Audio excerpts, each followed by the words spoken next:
학계 세 번째 묵상입니다. 구약성경 학계서 1장 1절부터 2절 말씀 봉독합니다. 다리오 왕 제2년 여섯째 달 곧 그 달 초하루에 여호와의 말씀이 선지자 학계로 말미암아 스알디엘의 아들 유다 총독 스룹바벨과 여호사닥의 아들 대제사장 여호수아에게 임하니라. 이르시되 만군의 여호와가 이같이 말하여 이르노라. 이 백성이 말하기를 여호와의 전을 건축할 시기가 이르지 아니하였다 하느니라.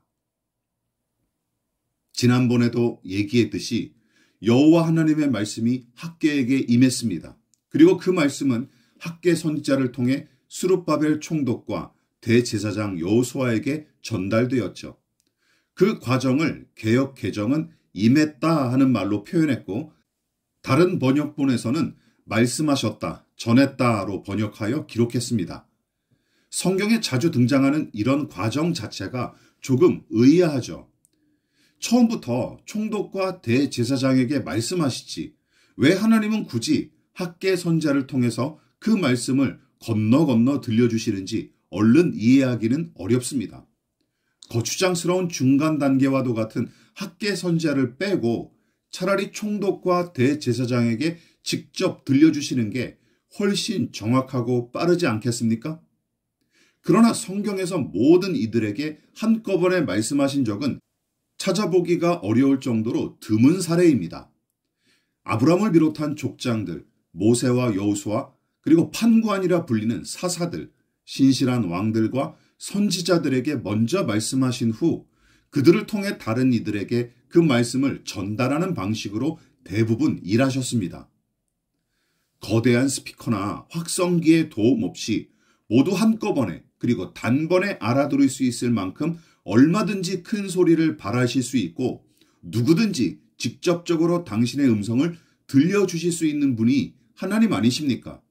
그러나 대개의 경우 부르신 한 사람을 통해 당신의 뜻을 계시하시고 그를 통해 다른 자들에게 전달하는 방식을 주로 사용하시죠. 지금까지 살펴봤던 선지자들, 예언자들을 통해 일하셨던 그 방식이 바로 대표적인 사례죠.